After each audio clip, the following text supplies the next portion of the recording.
ॐ श्रीकृष्ण परमात्मने नमः।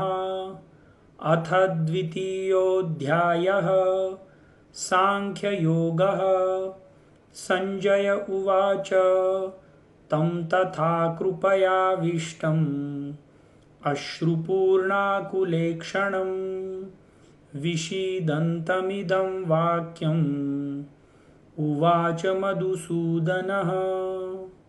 श्रीभगवानुवाच कुतस्त्वाकश्मलमिदं विषमे समुपस्थितम् अनार्यजुष्टमस्वर्ग्यम् अकीर्तिकरमर्जुन। क्लैब्यं मास्मगमः पार्थ नैतत्त्वय्युपपद्यते।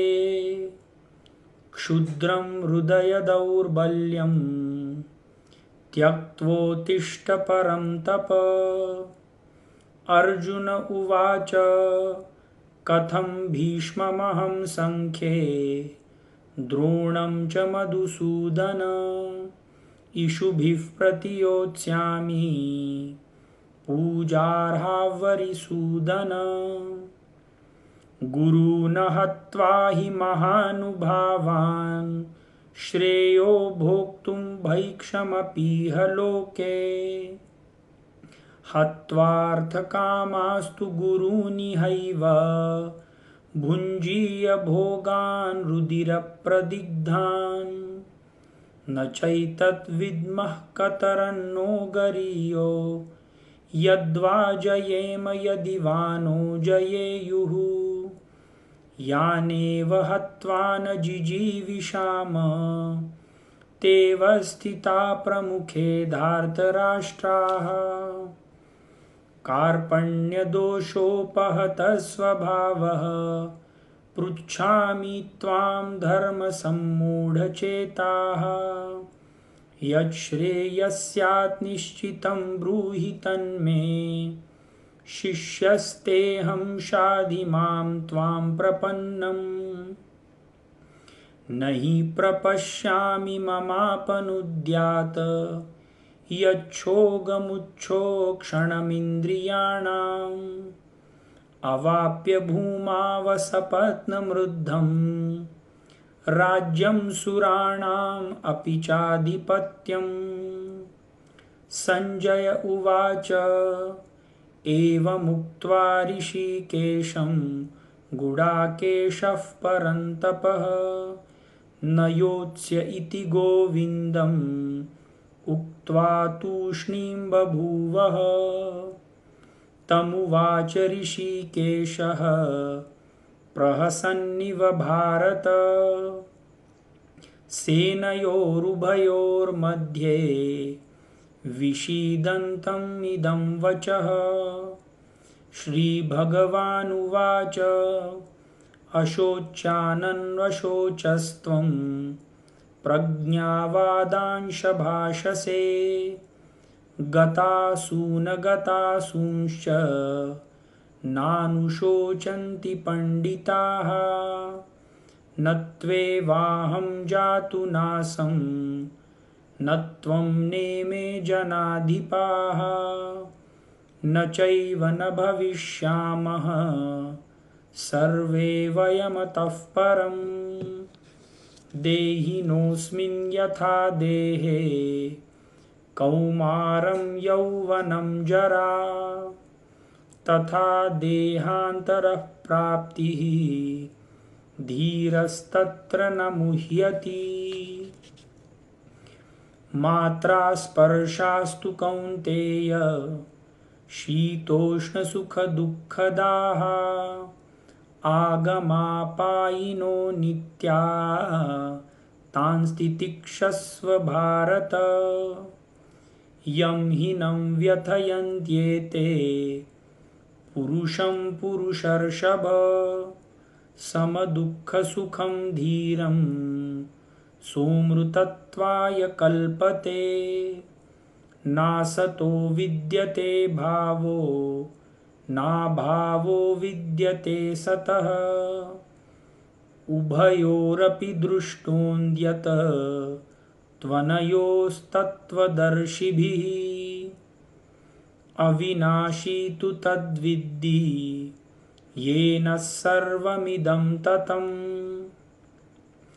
विनाशमव्ययस्यास्य न कश्चित् कर्तुमर्हति अन्तवन्त इमे देहा नित्यस्योक्ताः शरीरिणः अनाशिनो अप्रमेयस्य तस्माद्युध्यस्व भारत य एनं वेत्ति हन्तारं यश्चैनं मन्यते हतम् उभौ तौ न विजानीतः नायं हन्ति न हन्यते न जायते म्रियते वा कदाचित् नायं भूत्वा भविता वा न भूयः अजो नित्यशाश्वतोऽयं पुराणः न हन्यते हन्यमाने शरीरे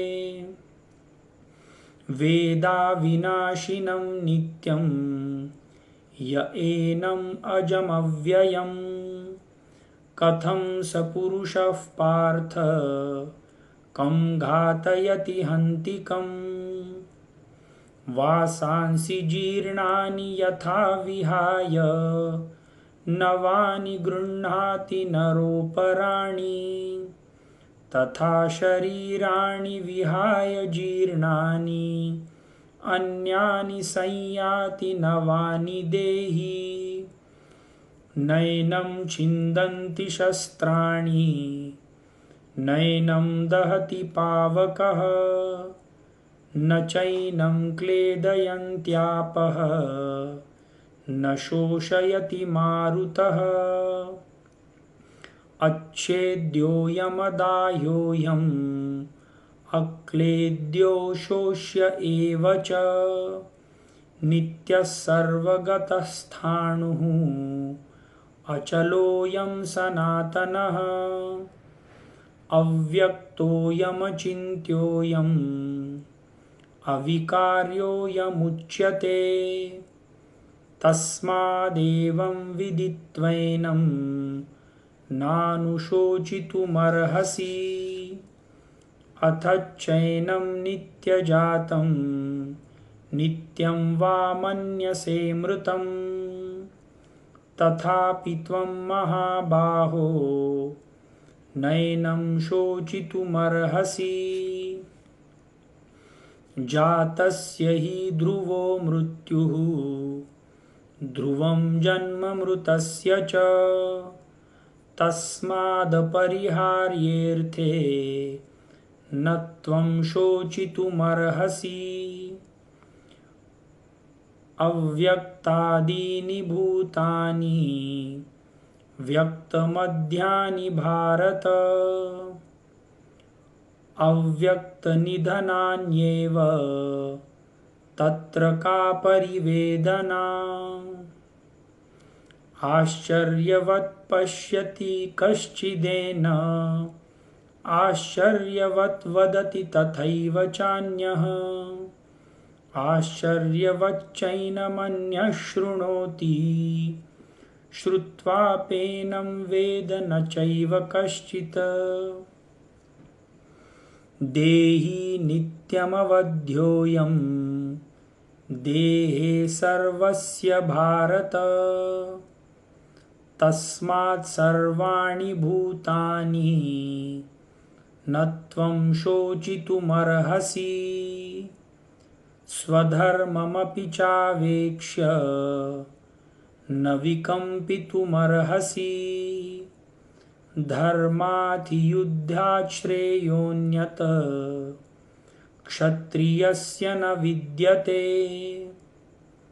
यदृच्छया चोपपन्नं स्वर्गद्वारम् अपावृतं सुखिनः क्षत्रियाः पार्थ लभन्ते युद्धमीदृशम् अथ चेत्त्वमिमं धर्म्यं संग्रामं न करिष्यसि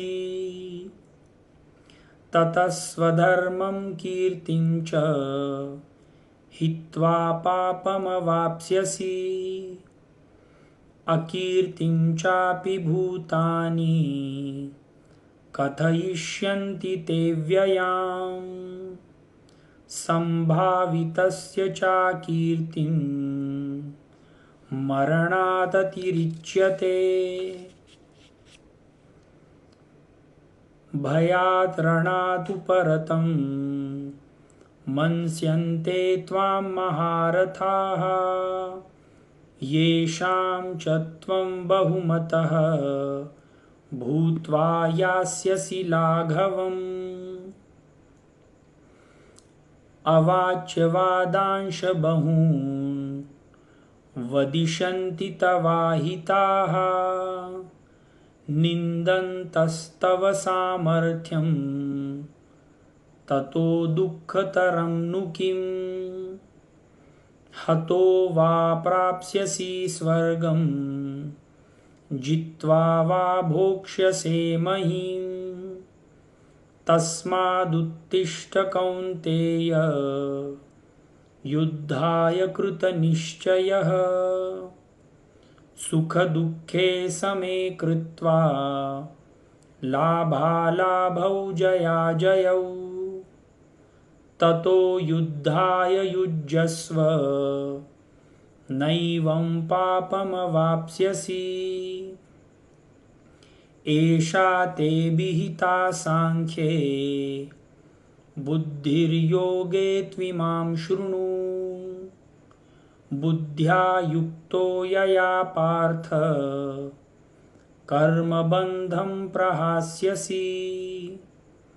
नेहाभिक्रमनाशोऽस्ति प्रत्यवायो न विद्यते। स्वल्पमप्यस्य धर्मस्य त्रायते महतो भयात्। व्यवसायात्मिका बुद्धिः एके हि कुरु नन्दन। बहुशाखाह्यनन्ताश्च बुद्ध्यो अव्यवसायिनाम्। यामिमां पुष्पितां वाचं प्रवदन्ति विपश्रितः।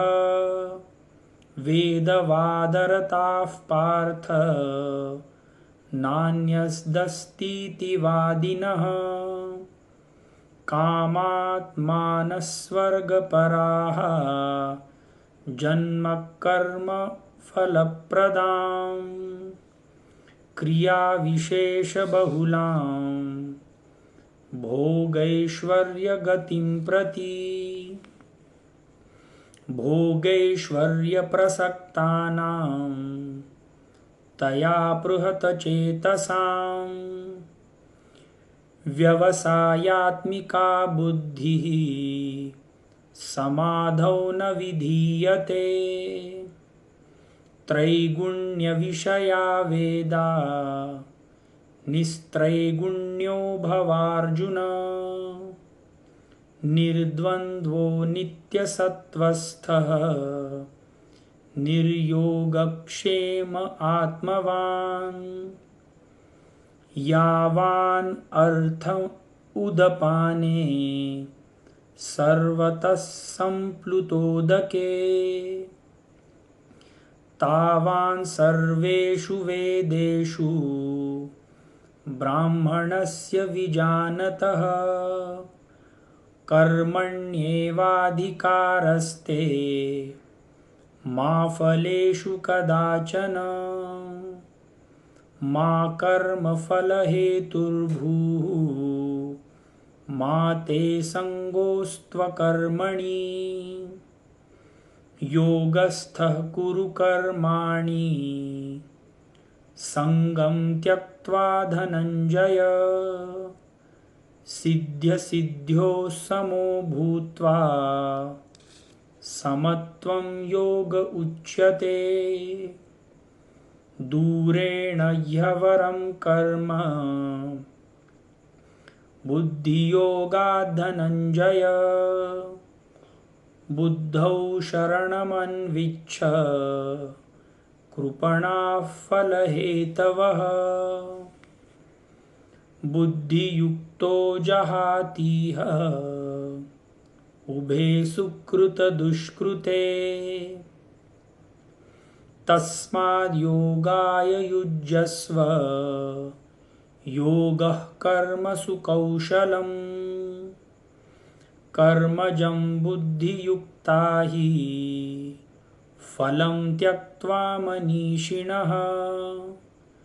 जन्मबन्धविनिर्मुक्ताः पदं गच्छन्तनामयम्।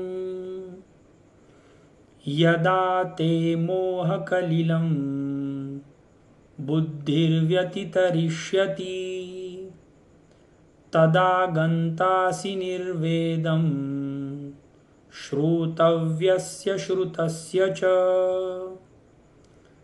श्रुतिविप्रतिपन्ना ते यदा स्थास्यति निश्चला समाधावचला बुद्धिः तदा योगमवाप्स्यसि।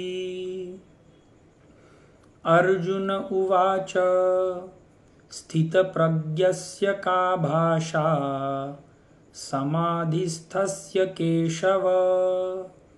स्थितिधि किं प्रभाषेत किमासीत व्रजेत किम्।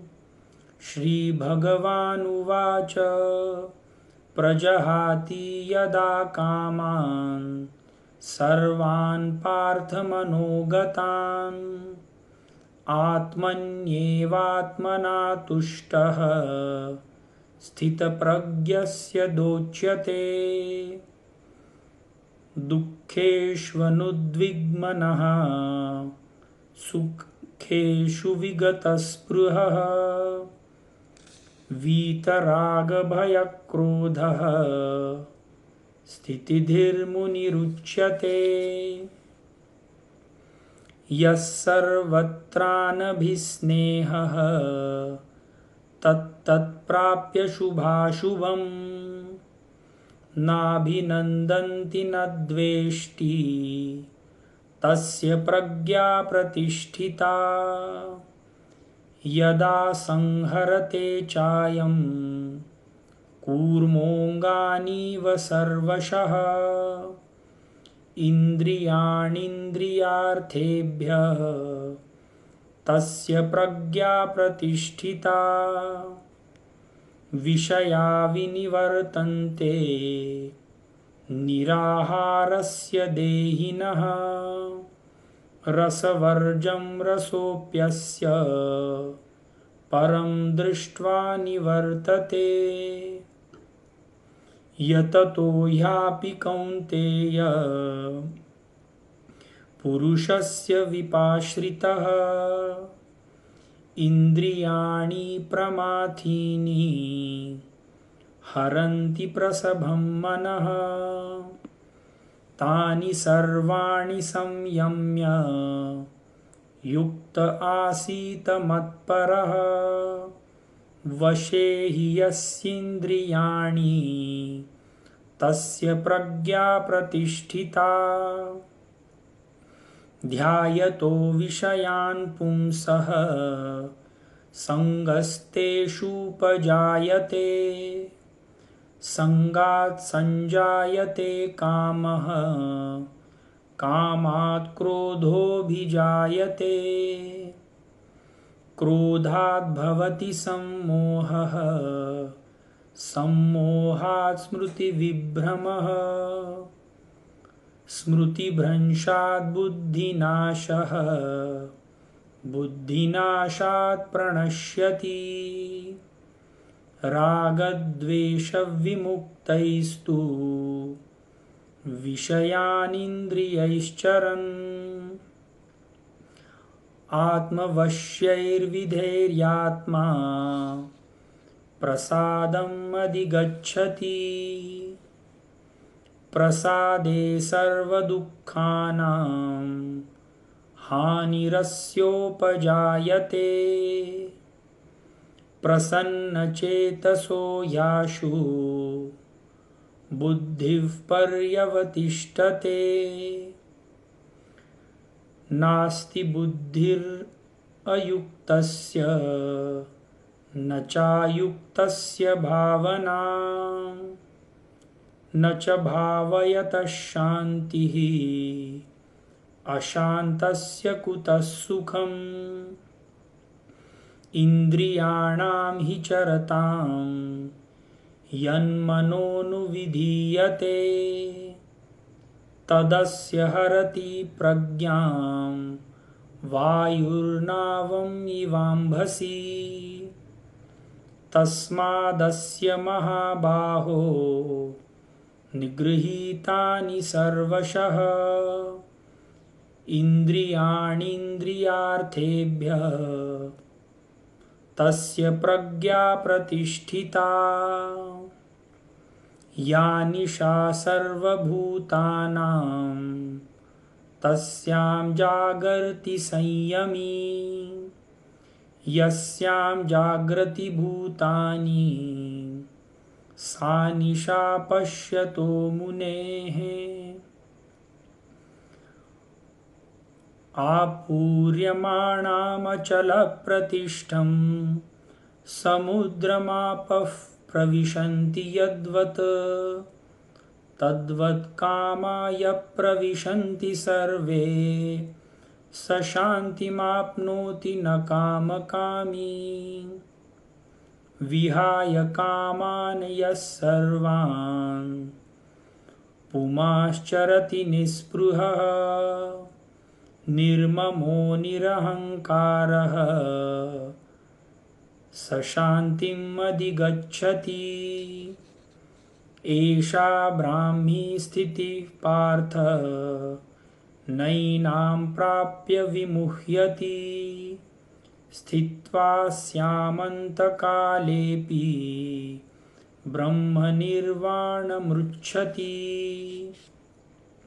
इति श्रीमद्भगवद्गीतासु उपनिषत्सु ब्रह्मविद्यायां योगशास्त्रे श्रीकृष्णार्जुनसंवादे सांख्ययोगो नाम द्वितीयोऽध्यायः। श्रीकृष्णार्पणमस्तु।